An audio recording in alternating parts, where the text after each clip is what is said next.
siapa dia? Soalnya kamu ngelang tuh, mat tuh. Ya, ya. Boleh Belum tangga sang gitu. Aduh nih aja. Sini. Wih. Ya, tangga. Ya, Ya, ya, ya. Không giàu gì. Pung dulu. Không biết apa. Shibagi. Belajar tak? Mana ni nak? Cuma kena fungsi betul dah.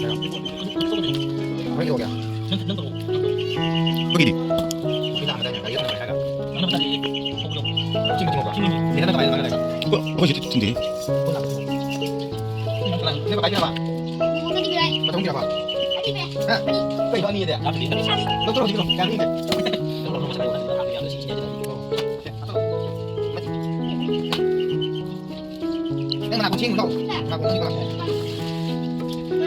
Cipti dari kalian sih ada. Satu bukan ada kedua jadi jadi besok ini ada.